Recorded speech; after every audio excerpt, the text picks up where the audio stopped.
sporting event mean for a big city? Let's bring in somebody who fought tooth and nail. Fox Business exclusive, Earl Hesterberg, who sits on the board of directors of the Greater Houston Partnership. But you're also the CEO of Group 1 Automotive. You bring it all together. Congratulations. How hard did you have to fight to get it to Houston?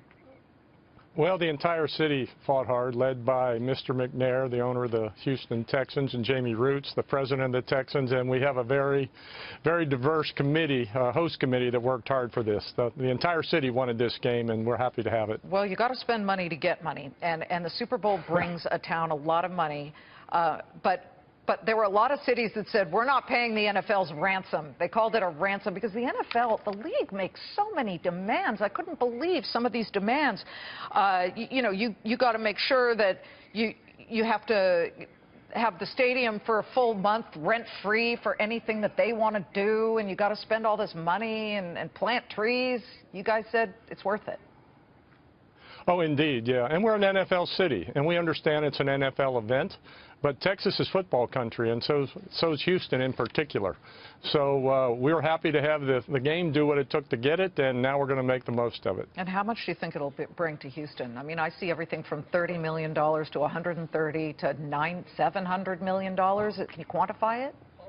Well, the estimates are from a little less than $200 million by PwC to about $350 million, which are some of the estimates that we've used. But it's good. There's 135,000 or more visitors here, so a lot of people coming that won't have a ticket to the game.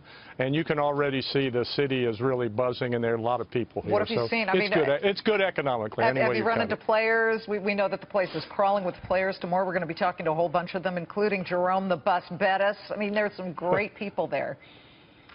Yeah, the Falcons are staying at a hotel about 200 yards from our office. So, yes, we've seen some players around, and there are a lot of celebrities here. Lady Gaga had a press conference today that looked like it was Tom Brady's press conference, very well attended. And so it's an exciting place to be right now. Listen, just a quick mention, the S&P just turned positive. We're watching it closely because, of course, as a business network, that's our thing. That's why we're talking money with you. I do have to ask you about the Players' Party that I heard was canceled abruptly, and all I could see, and we can put what we found on the website up, but it said, due to unforeseen circumstances, the star-studded party is going to be canceled. Drew Brees was supposed to be there. Warren Moon was supposed to be there. People have paid some money to attend this thing. What happened? Well, I don't really know. I just heard about that a few minutes ago, and that's unfortunate. But in the overall number of events that are here this week, that's probably just a rounding error.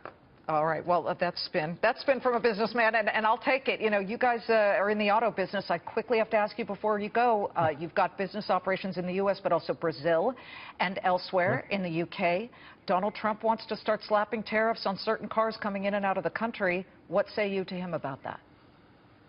Well, it's hard to judge because there haven't really been any specifics, and the automotive business is a global business, so those supply chains are pretty complex, and they can't really be changed overnight, so we'll have to see how this settles down.